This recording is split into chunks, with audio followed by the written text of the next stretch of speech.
We're back. We're back. Should we sing? Back again?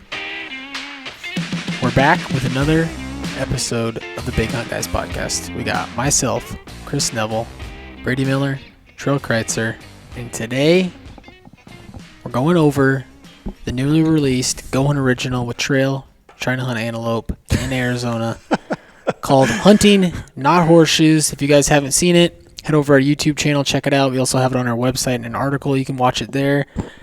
And with this film, we're doing a giveaway. We're giving out a Seek Outside Cimarron tent. Mm-hmm. So be sure to check out that giveaway. You hit the link, and there's multiple different ways you can enter and gain points to winning that Seek Outside Cimarron tent, which is a sick tent. It's a bomber shelter. It's a great tent.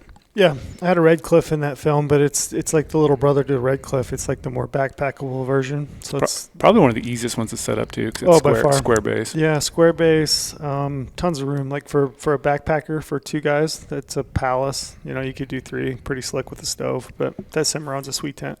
Yeah, and we're gonna, for people watching this podcast on YouTube, we'll do a link to the video to watch the full film right here. Check that out. Be sure to enter in the giveaway. And subscribe to the YouTube channel. We're almost to 100K. We're close. What are we? 97.1? I think we're getting about 100 subscribers a day. It looks we're like. so close. I think into September we should be right there knocking, right? Yeah, October's like projected when we should hit it, which would be sick. I think I'm going to retire after that. Yep, I'm done. Hang the plaque on the wall. We won the championship. We're out. We're here. You got enough money to retire? We made it. That'd be great. No, just retire from YouTube life, you know. Oh, gotcha. Yeah. No, I'm just kidding. But okay. We'll each get a plaque too. Yeah. You can hang in your office because there's a team effort to get to 100K. My kids are kind of excited about it. They want it, huh? Mm-hmm. They think it's pretty cool to have some YouTube something or other. What's the percentage of people who actually have that? You said the other day? Less than 1% of all the YouTube channels. There's a lot of YouTube channels out there. Yeah, there is. I even have a YouTube channel. I don't have a use YouTube it. channel. You do?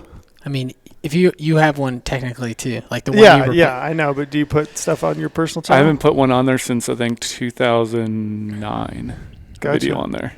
But yeah, I used to have a lot of bow fishing videos back in the day. Okay. I think out of all the YouTube channels, I think I looked. There's 300, like around 300,000 that have 100K subscribers. 300,000 out of the whole world. How many YouTube channels do you think? I mean, there's a lot. Yeah, there's a ton. A billion. Yeah, there's a ton. YouTube's a weird thing. It's like it's been an interesting phenomenon in my lifetime to like not having the internet when I was in high school to now like seeing what YouTube is. No, if we didn't have YouTube, we wouldn't be able to watch this sick film that you were on trail. Yeah, that's right. Did you like it? I liked how Neville in the intro said trying to hunt. I know. Did I give it away? He just gave it away. Neville, yeah. Well, hopefully everyone watching this. Everyone's watched it. It's been out for a while. Yeah, didn't get one. Didn't tag out. So I was trying, but didn't happen. So we'll dive right into it. Yeah. Yeah, what do you got? What kind of questions you got? How hard was it to draw this tag? That's my first question too. It was, somebody posted and said, and I'd have to go back and double check to see if this is the truth, but it's pretty damn close, I would bet, that it's almost as hard to draw an antelope tag, or is as hard to draw an antelope tag in the state of Arizona as it is to draw a bighorn sheep tag. Which one would you rather have had? A bighorn sheep tag.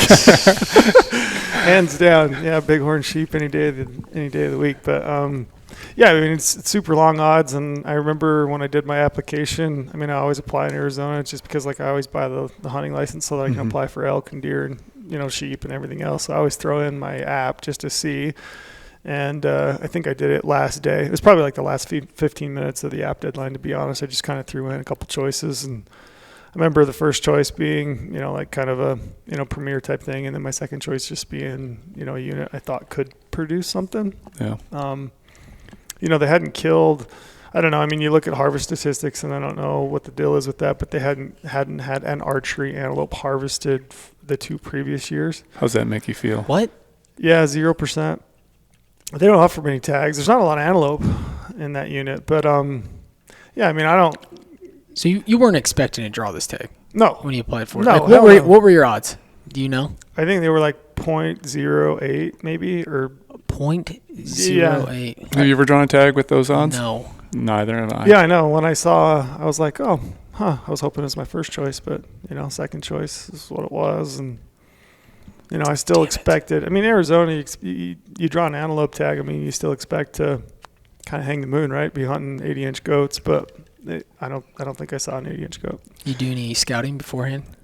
Just e-scouting. Yeah, so looked at the area via maps, and then talked to the biologists, talked to people that had the tag before, talked to some guides and outfitters that had spent some time in the unit, and people said that there's some big bucks, and I think there probably is. I mean, there's parts of that unit that have a lot of pinyon juniper country, and I saw some antelope in that country. I think it could hide a buck. I think there's probably some big bucks, but I don't know. And another thing that's interesting is, you talk to people about antelope. I was talking to a guy 2 days ago.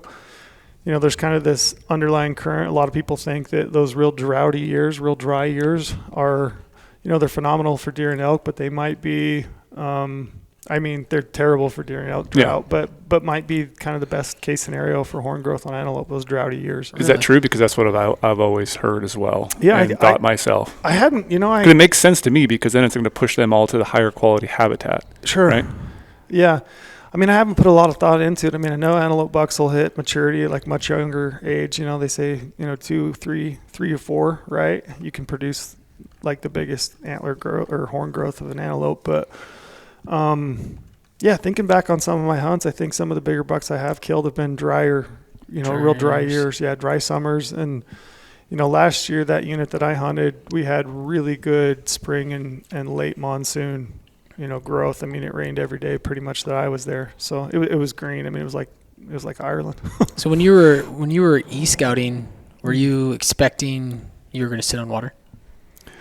Yeah. I mean, I was thinking, I mean, they'd had some summer rains, but I mean, that's the easiest way to kill it. In my opinion, I mean, you get conflicting, people will say different things, but like, I think. Is it, Neville? It's not the easiest. I think it actually is the easiest, but first they have to come into water. Yeah. I mean, they have to come in, but I actually think that's the easiest way to target a buck, like especially on a dry unit, or you get a stretch of hot weather with no rain.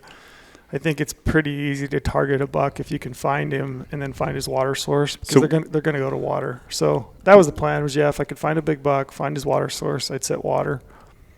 I mean. I don't mind sitting water. I know a lot of people don't like it, but I'm super patient. I can sit all day, dark to dark.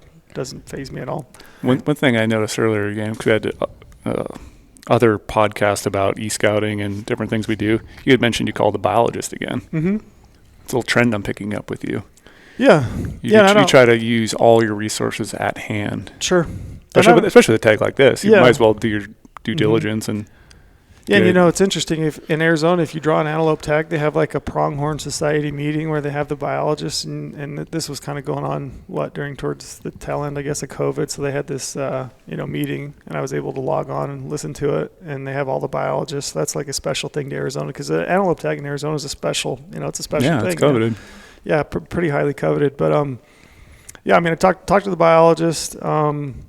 Yeah, and I don't always put a lot of stock or like a ton of weight, because I've been a biologist and I've been around and I've been in that world. I worked for the state. I know some of the information that a biologist can kind of give you. Sometimes it might be the same information that he's given everybody else, right? So I would say if you're going to call a biologist, do your homework and kind of have some areas and some specifics picked out. The more specific you can be with a biologist, it seems like the more open they are to you, because you've done your homework. Yeah, one thing I want to plug right now too, that's why I brought this up, is we released a couple weeks ago, a 2-part series on how to actually call a biologist or talk to him, what questions to ask, and just what you said right there, do your homework ahead of time beforehand. But it's a good article to check it out on GOHUNT's website. Mm-hmm. Yeah, I think they can. It's a part of the puzzle, right? I don't think that there's like a catch. My favorite is boots on the ground. Like if I can put boots on the ground, I feel like I'm infinitely more prepared to hunt. Just learning the roads, and I think when you get into the field, you're not wasting time. And that's something that I battle quite a bit. Is I've been talking to you, Neville, about my elk hunt, right? That I've got going on, and it's like you can chase rumors. And you can burn a lot of time and days when you could be in an area that will produce, because you've actually been there and put boots on the ground. So like I think you're more effective if you get a chance, but I didn't this year. And again, to me it's an antelope, right? I mean, I love antelope hunting, and an 80-inch buck would have been phenomenal, and I've killed some big antelope, but I just didn't make it down there to scout. I had other hunts. You got down there day before, though, didn't you? I did, yeah. I think it was the night before, actually. Night before? Yeah, to be honest. You did some driving around? Yeah. I mean, I met Joe, who's our camera guy. I think I met him down here in Vegas. He flew into Vegas, and we left, mid-morning. And it's not that far of a drive from here. And we spent probably the back half of the day, cruising roads and looking. And I think the first day, I spent quite a bit of time just covering country, just driving and glassing and looking. And it was raining. So it was raining right off the bat. Yeah, that first night it dumped. I mean, it dumped hard. So I figured, first day, ton of rain, standing water. Every tire track had water in it. I thought I might as well just cruise country and look. And what were you seeing for bucks? Like, what were your expectations? Like, you're saying you've traveled a lot of roads. It rained a lot. What's your mindset then? Spot and stock at that point. I'm thinking if this is going to happen, it's probably going to have to be spot and stock or decoy. And I think that's, like, if you're going antelope hunting, I mean, we just got back from a hunt, but I think you ought to have, all the tricks in your bag, right? So have a decoy, have a moo cow decoy, have spot and stock, the ability to spot and stock, have some blinds. You might have to throw all your tricks at them. Speaking of decoys, what you think is, probably depends on the time of year too, the most effective decoy for antelope? We talked about moo cow, we have a buck decoy, doe decoy. Which would be your first one you always maybe throw out there or try? I think it's real dependent on what you're seeing and like the time of the year. So I think you don't really get into like at least in my experience, like a good rut until like maybe the tail end of August and like maybe into September a little bit. I think if you're seeing some of those bigger bucks, more mature bucks, if they're kind of off on their own, I don't know that a decoy of a buck is going to do the trick. But if you've got bucks that are running does, and if you get out and you hunt an antelope a little bit, you can definitely tell when those bucks are feeling ruddy because, those does will get up to feed off, and they'll get up and round them up. I mean, they're like a sheepdog cutting sheep. It's the coolest thing to watch. It is cool. They're super cool animal. They're fun to watch. So, I mean, if they're doing that, it might be a buck decoy. If it's a single buck and he's in an area that doesn't look like you can stalk it, you could try the moo cow, especially if there's cows in the area.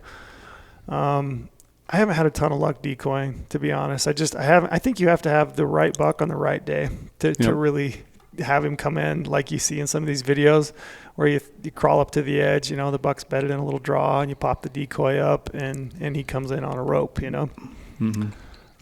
So on that first morning, you went on a couple stalks. First morning, yeah. I mean, right out the gate, we'd driven down the highway. I saw a buck, and I think he had 21 does, I want to say. And he was a nice buck. I mean, I don't know. I'm not like an expert, judge, but I thought he was probably mid to high 70s, I'd say. And, after covering a bunch of country, I thought he was probably the best buck. And it was relatively close to where we planned to camp anyway, so I thought he'd be my first play. The other good thing about him is he was kind of up in an area where I had some trees, I had some pinyon juniper, and he was kind of out in this valley, but I thought I might have enough cover to be able to cut the distance to, get out there to him. And, that first morning, left camp, drove down the highway, and he was kind of in this little nook between like the highway and the pinyon juniper. And he was in a really good spot for a stalk, actually. So I looped back around, came back down a dirt road, and then just cut in back through the PJ. And the PJ, got me within 300 yards in the first 20 minutes. I mean, it was great because I popped out or relatively close to him, and he was 300 yards. And I just started crawling on him. That was actually really close. I mean, I think I got to 62 yards on that buck. We don't have like all the film of that, but like I was able to crawl and just kind of edge my way in. And I think some of the hardest to me, like getting in range with a bow and arrow spot and stock of an antelope isn't the hardest part. The hardest part is actually being able to get to full draw. Yeah. Because they are so switched on. And I mean, their eyes are so sensitive. I mean, they say what an antelope's got 8 power eyes typically, and I think they can see the way they're positioned on their head. I mean, they can see like 280 degrees or something, so they can see a lot. They pick up all kinds of movement, and I think the hardest part is getting to full draw. I just couldn't get to full draw on him. Let's get this out of the way here real quick. What's that hip quiver you're using, Trail? Number one question on the Number video. one question. We've all used it. We've all used it for a long, long time. It's Yeah, It's so awesome. It's made by Total Peep, so it's a Total Peep hip quiver, and it's just a little piece. It looks to me like it's probably 3D printed, some sort of composite. And it's got a little knob on it, I guess, and you just bolt your existing quiver that you have onto it. And you can rotate the angle of that thing, and it just feeds through your belt and just sits on your hip. But I think I probably got that from you guys, actually. I think you guys were using it probably a year before I was. But I found We've it. used it for a long time. Yeah, I don't like shooting my bow with the quiver on the side, especially in Antelope where it can be kind of open country and windy, and that worked really well. The only issues I've ever had with that thing is like if I'm sitting down against a hillside, and I don't pay attention to rotate the angle of it. I've stuck a knock in, a hillside. Yeah. That can be troublesome, but other than that, it works really good. One thing I really like about that too, because you could just buy 2 different brackets. You have a bracket on the hip quiver, and then you still have that bracket on the bow, so you could swap it back and forth if you need to. Yeah, you can have a quiver on your bow if you want to carry it that way, or you can just pop it onto your hip, it works really good. I like it. I mean, I much prefer to shoot with my bow without a quiver. Yeah. How many stalks did you go on the first day? Blew that first one. They kind of ran out into the valley and disappeared, and then I just cruised the unit back to the west, and I think I went on 2 more stalks that day, 2 or 3 more that day. And I tried to use the decoy. Popped up the decoy just to try to hold their attention while I crawled in closer. And So you popped it up and then just approached yourself? Yeah, I was just trying to give that buck something to focus on that wasn't me. And I think that works fairly well too. I mean, if you're hunting with a buddy, and if maybe he's in a pickup truck, or maybe he can, find a different angle and just use a cow decoy, or, even himself, just walk out on the ridge, kind of hold their attention and then crawl in, because I mean, they'll lock onto something, and sometimes they'll just stand there and look at it forever. Yeah. I mean, they're keyed in on that thing. And I used the decoy, and that buck actually came. They're super curious. So I think he came into like 112 yards, but never got any closer before he buggered and took off. When you were you being like selective on the stalks you do, or were you just like seeing antelope go on a stalk? Yeah, there's like 2 different approaches there. See a buck go on a stalk. Yeah, Numbers game? Yeah, there weren't enough. I wasn't seeing enough antelope to make to be real selective. I didn't feel like on the stalk. I just would see a buck go on a stalk, and based on the kind of the quality I'd seen and the numbers I'd seen, and a day and a half, a day, I guess, a full day, I just wasn't seeing a bunch of antelope. It's not like Wyoming, that's for sure. You get your car stuck ever? Never did, but one time I thought I was going to. Because those Arizona roads, my God, if it gets a little rain. Yeah, it's pure never muck. did. I've got that little 4Runner that's got the TRD package that's got all the little features where you can essentially like lock one wheel out. I mean, that got me out of a pinch this weekend, to be honest. Just turn that thing on, Just off crawls. Yeah, that thing will go anywhere. Highly recommended. Little Toyota 4Runner or Tacoma. Those are killer. So after you went on you got a question, Brady? No. After you went on a couple stalks, like the next day, where was he? Because then you saw that one buck going into water, or you thought maybe it was going to hit water. I saw, well, it kind of dried out over, the next couple of days. I went on a few, just big days, just covering as much country as I could. I saw all the unit. I went back to the east and looked at that unit, and I saw some antelope, but again, it was just like, kind of a mix of PJ, and it's really hard to glass them up. I mean, if they're in that PJ, you're not seeing them, So covered a bunch of ground, for I would say a day and a half, just every stalk, every antelope, and then I did see one buck. It kind of dried out a little bit, and I think antelope will still go to water, right? I think that they have a water source that they're used to. I think they'll still go to water. They may not need to, but I think they're kind of prone to. And I saw that group of antelope like farther out in the valley. There was a big water hole kind of out in the middle of the valley, and I thought maybe. Having problems setting up the blind though, weren't you? Oh my gosh, you guys ever have that? You guys don't ever seem to have that issue.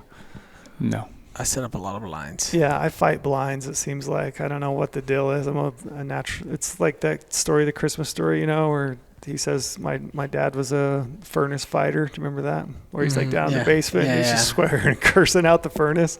I feel like that's me putting up a blind. Because how long did it take you to try to set that blind up? Dude, that one took me a while. Yeah, I don't know what the deal is. I'm trying to remember if it got twisted or something. Here's the thing: is like when you put those blinds away, if you put them away and you close up all the windows, especially those Zenic blinds, because they've got like this stretchy material. If you kind of button those things up internally before you put them in, it makes popping them back up easier, in my opinion, because it seems like I'll have like some of that stretchy material get bound up in something. I don't know, but yeah, that one took me a minute. One time I set up a blind completely inside out. Oh, really? How'd that work? I popped it up, and I'm like, shit. This thing is completely black. Inside out. Because they'll pop the other way, the same way as they'll go. Some of those new blinds, like the one we just used, it's camouflage on both sides, which was pretty damn slick. I took a photo. I was in subalpine, on the inside with the subalpine at my back, and like you pretty well disappear. That water you set up on looked like it was pretty big.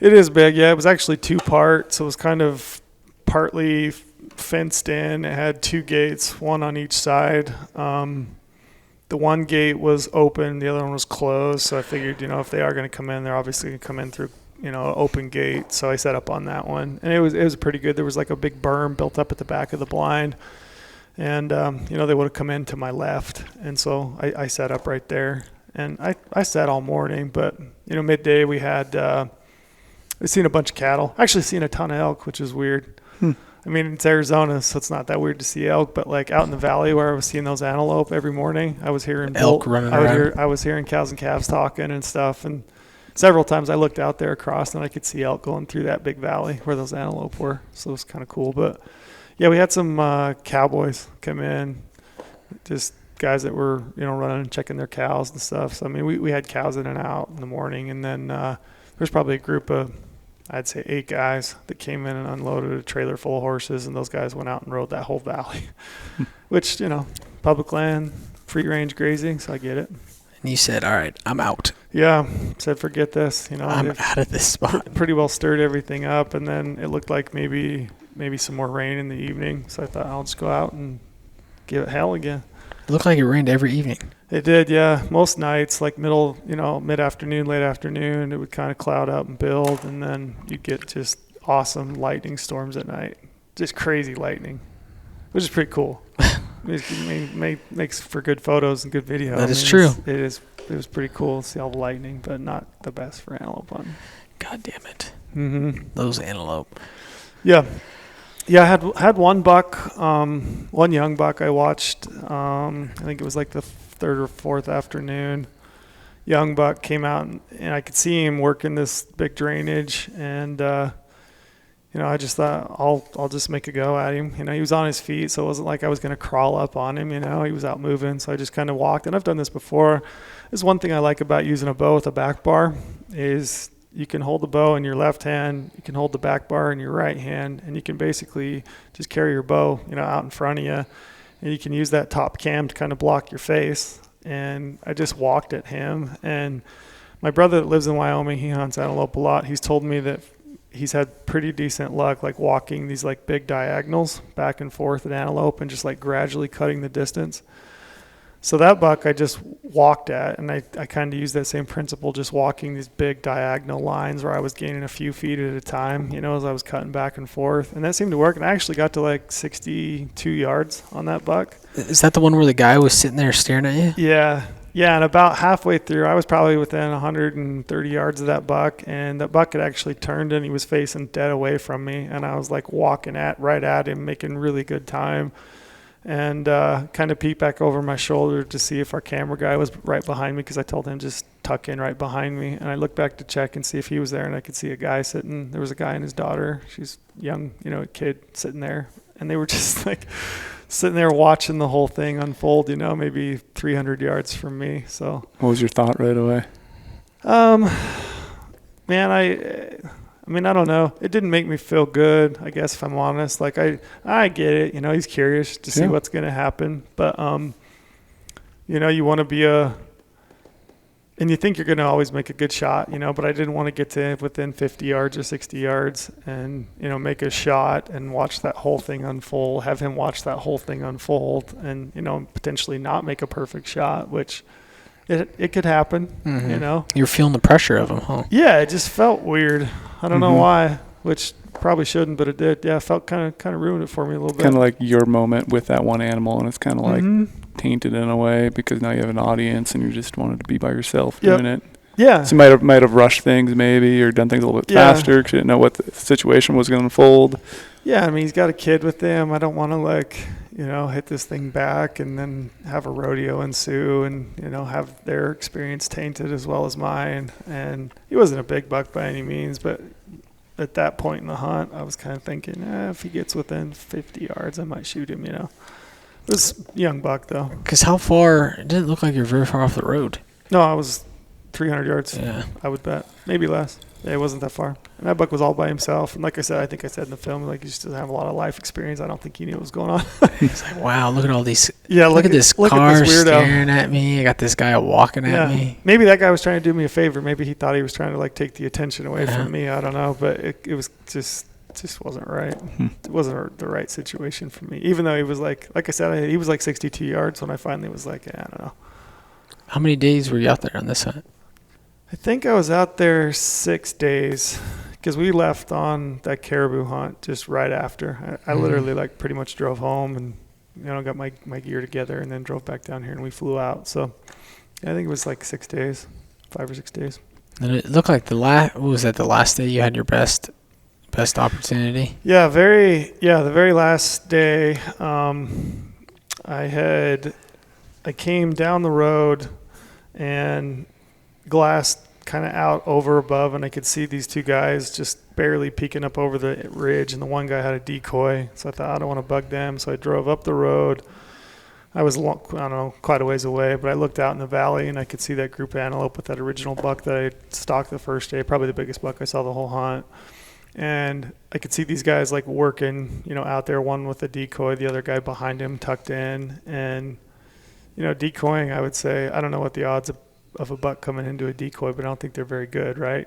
So, especially one buck with a bunch of does, you know. Mhm. I think, and that's the only antelope I saw in that valley, so I don't think he was going to be like, you know, oh, I'm going to go check that other buck out, right? So I thought, well, I'm just going to bump down the valley, and I had cover like a long ways out into the valley with those pinyon and juniper trees, and I'll just cut the distance and just kind of watch the whole thing unfold. I didn't want to, you know, screw up their stock or whatever. So that's what we did. I drove down the road maybe 2 miles and just worked my way out through the PJ and just parked myself under this big juniper tree where I could see the whole valley and I could see those guys coming. And they were working on this antelope. I think they probably got to 300 or 400 yards before those antelope were just like, nah, we're done. And they ran out in the valley.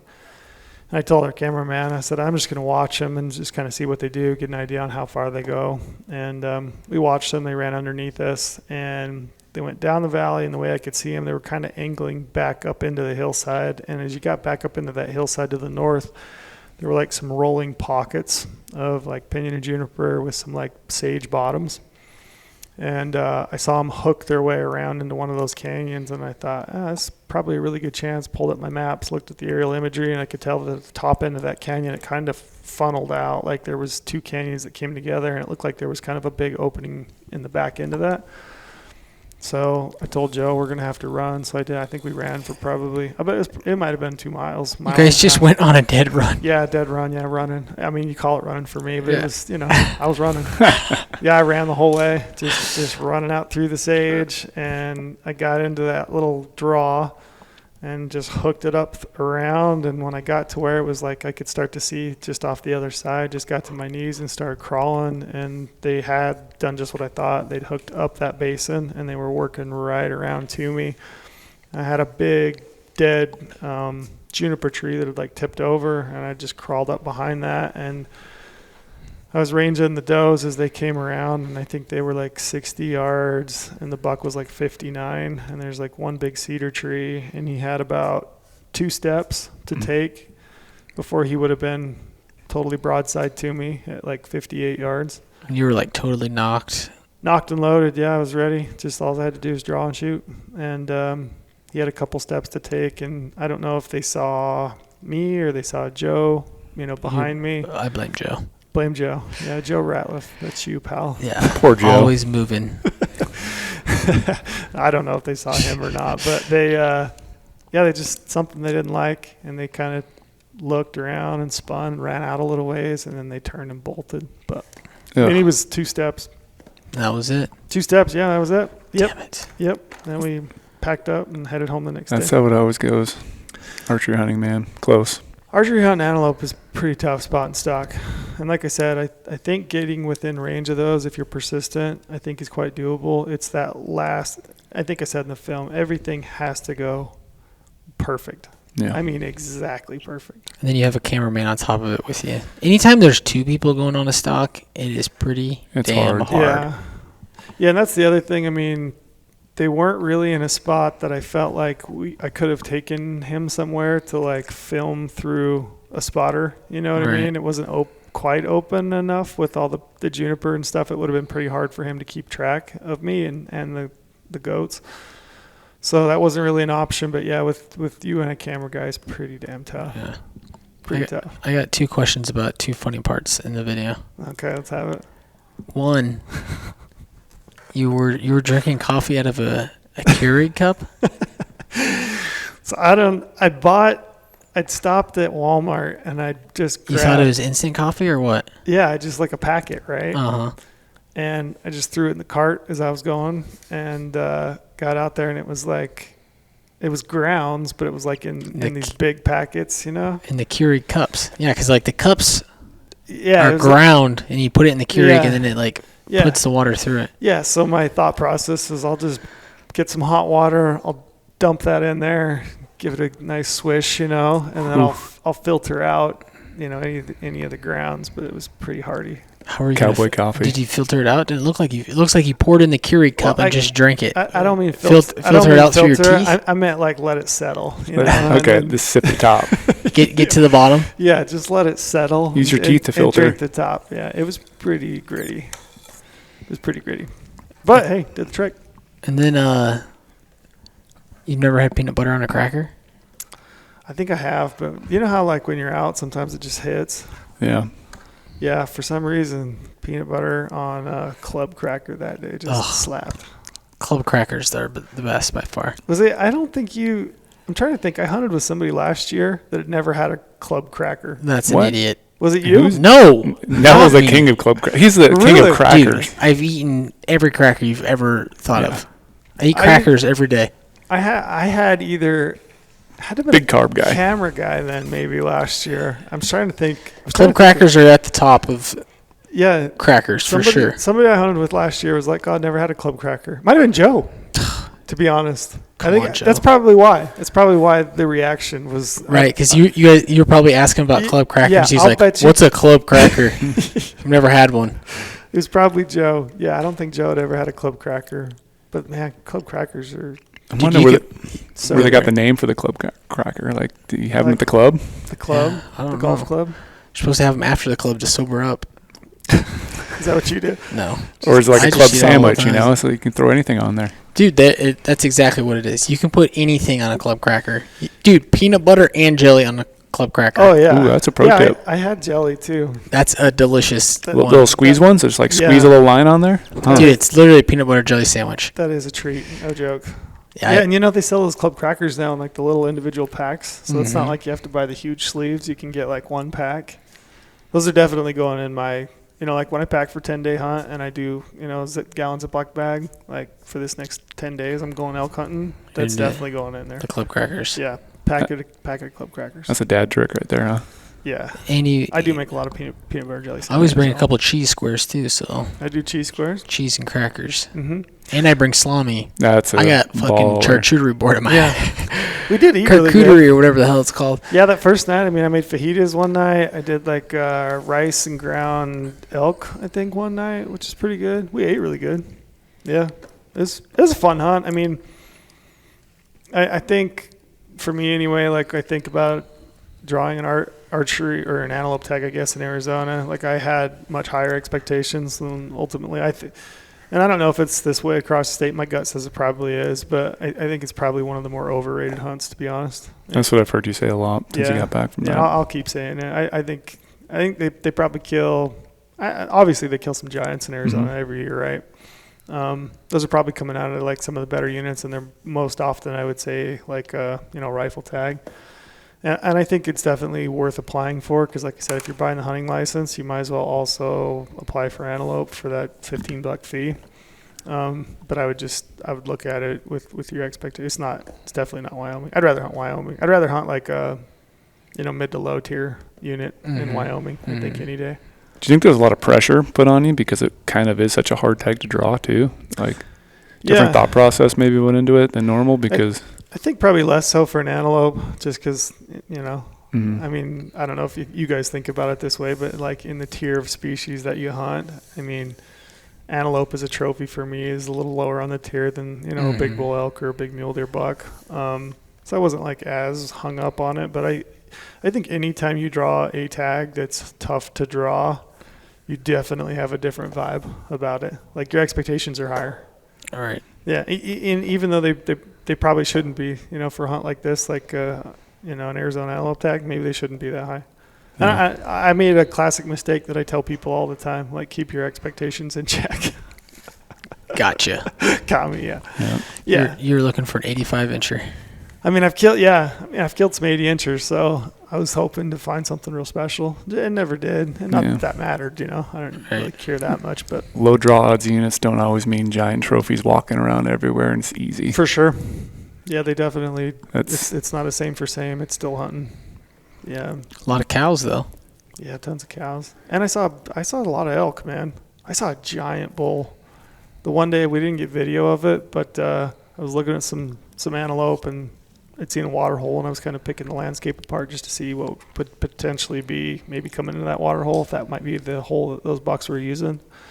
And saw a giant bull, like 370 plus, just above it. So out there sweating it out with the antelope. Yeah, man. Which also made me think. This is probably I'm trying to think if I want to give this out or not. I probably don't. What, you want to hunt that unit? Yeah, I mean, it's a damn tough unit to draw an early tag, but you can draw late tags in there with, a handful of points, maybe a few more. And I think based on where I was seeing these elk in, into August, September, I can't imagine that there's not going to be some bulls in a similar type of terrain come November. And I think elk would be not pretty easy, but they would be easier to hunt out there, than maybe some of the other late hunts. I'm going to jump in there at Great Point Creek for trail with all my giant amount of points in Arizona. Yeah. Let's do it. Probably just did, but yeah, I think an elk tag in that, whether it was early or late, the late hunt might be pretty damn good. Could be. What do you think some of your biggest lessons you learned from this hunt, or things you could have done differently looking back now, or what would you have changed? Can't change the weather, obviously. I mean, if you could, that would be my first, Hot and dry. Hot and dry. I think hot and dry is the best case scenario for antelope hunting. And I don't think it hurts your spot and stock at all, really. Yeah, because you're not looking for, it needs to be quiet ground, it needs to be moisture. I mean, antelope's number one defense is their eyesight, right? I think you need to be quiet like you need to be with any species, but I don't think it's nearly as important as it is their eyesight. I mean, their eyesight's everything. They just pick up movement so well. So I don't think that like having rain is really going to impact your ability to spot and stock. So I would say hot and dry. If you can pick out a window, if you got a week to hunt, right? I would say pick the hottest, driest days that you can. I think that's going to help you with antelope hunting. I think they're going to be more closely tied to water, which makes them easier to scout, whether you set water or spot and stock. So I would say that's probably one thing, is pick some hot and dry days. What other lessons? I guess expectations would be one. If you, just because like you're saying, if you draw a tag, even though it's got low odds of drawing, even though Arizona kills some giant antelope bucks, just keep your expectations in check. And then I guess for me, I had a bunch of other hunts throughout the fall. So, I was trying to put time and effort into scouting multiple hunts. But, if I could have got down there and I could have got boots on the ground, I would have avoided probably quite a bit of driving and probably quite a bit of days that I just spent covering country that I should have probably covered in July. Yep. Yeah, and that's not always an option for people. Yeah, definitely not. I mean, you don't know that until you get out there. I mean, there were antelope in these areas that I scouted, but once that first day, but once I got out there, I was like, yeah, these aren't antelope I'm going to be able to hunt, All right. And they weren't a bunch of them. They were just a few. And I didn't see anything big out there anyway, but you would have found that all out if you'd actually got out and got time in the field. Those are probably my biggest lessons learned, I would say. And you learned peanut butter on a club cracker tastes pretty damn good. Yeah, and I learned peanut butter on a club cracker, and I learned put your blinds away a little better next time before you break them out so you don't spend, I don't know, half hour, 20 minutes trying to put the damn blind up. What'd you think of the name of the film? I liked it. I thought it was good. We got that from you, bud. Yeah. It's at the very end. What you said, yeah. Close only counts in horseshoes? Yeah, horseshoes and hand grenades. I guess that's the saying. But yeah, only horseshoes. That's the thing. I should have. Remember, you and I, we found a horseshoe on our hunt. You're supposed to throw that over your left shoulder for good luck. I didn't find any of those. But that was it. Yeah, I like the name. I like the name of the film. And overall, I liked the film. I thought it was good. I thought it was shot really well. That's a very good representation of an antelope hunt. Mm-hmm. Yeah, I think we missed like some of those stalks. I mean, you guys know you've hunted antelope with a bow before, but some of those stalks are long. I mean, you're crawling on hands and knees, and army crawling for hours and hours. And I don't know how you really depict that in an antelope film without making it just boring. Yeah, this is showbiz. We're making it more entertaining. Yeah, but there was a lot of that. A lot of army crawling for hours and hours. I'd say that's probably in like every film. Mm-hmm. Like most of the stocks that you see in the video are, a minute or two, and it's little snippets of it. But for the most part, a lot of those stocks they're real grinders. A couple hours of sitting, waiting, crawl a couple steps. Yep, wait for a doe to put her head down, waiting for the next opportunity to move. I mean, that's the other thing. I mean, a buck with does is so much harder to hunt. Like if you can find a big solitary buck, that buck's way more stockable than a buck with 21 does. Obviously, it goes without saying. Those eyes are so powerful. They're damn hard to hunt when they got a lot of does. Yeah, fun hunt though. I mean, it was a fun hunt. I'll apply again in Arizona. I don't know that wouldn't apply for that unit again, just based on the numbers that I'd seen. But scratch it off. Yeah, I'm trying to think. Is Arizona's not a once in a lifetime for antelope, is it? I don't think so. Yeah, it ought to be maybe, based on the number of permits they give. Yeah, desert sheep though. Tag. I wish it had been a desert sheep. If you could have swapped it, man. That's sweet. Next time. I always think it's funny. Like, do you guys ever? I don't know if you're this way, but like. Seems like when I draw a tag that I'm not supposed to draw, like I don't have the points to draw, it's always an antelope tag or a bear tag. I'm like, when's that lightning going to strike? And can it be like a really bison tag or a bighorn sheep tag or, It'll happen sooner or later. I don't know. Probably not. I might not live long enough to see that happen, but be sweet if I did. If I could just trade all my elk points in for deer points, that'd be sitting pretty. Jeez, just give me your elk points. We'll do a swap. Yeah? Yeah. How about it? I got a pile of elk tags or elk points I got to burn one of these years. Yeah, one of these days you're just going to be the elk guy. Mm-hmm. So if anybody wants to check out Hunting Not Horseshoes, it's on our YouTube channel, on our website. Also, don't forget about the giveaway. We'll have a link in the description. We'll have a link above for this YouTube video. We're giving away a Seek Outside Cimarron tent. I think we have like a couple more weeks to get entered into that to win. But yeah. Check out the film. Subscribe to our YouTube channel. Brady's going to hit you with the promo, the podcast promo. Broadcast promo code. All right, he's folks. The best. He's the best promo read we got. Get your voice on. Get your radio voice on. All right. I haven't been talking a lot this podcast. We should do. Everyone has to go around and do the promo read like every podcast, and it's like has to be in a different accent. A different language. Yeah, a different language. Not even speak I can English. barely speak the English language as it is. I like to mumble a lot. All right, guys. So, yes, promo code time. So we want to help you guys out.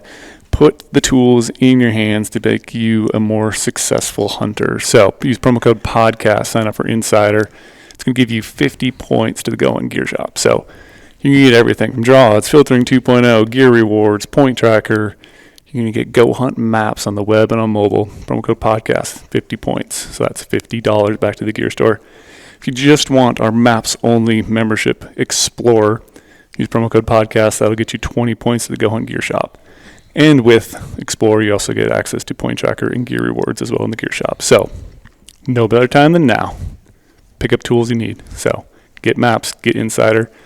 Even start preparing for the following year. You know, we're getting to that point where I'm also thinking about 2023. So isn't that crazy? Not even really into your hunting it's season. not into hunting season yet, but I'm already thinking about it. I know. What tags am I going to draw? All of them. I'm excited. I got big plans, boys, for coming up year. And you guys crushed it with the promos today in the intro. You guys are polished. Promo code podcast. We'll either give you a $50 bill or a $20 bill. You choose. Not a real bill. A real bill. Neville will send you real money. I'll send you real money. Gear what a rewards guy. money.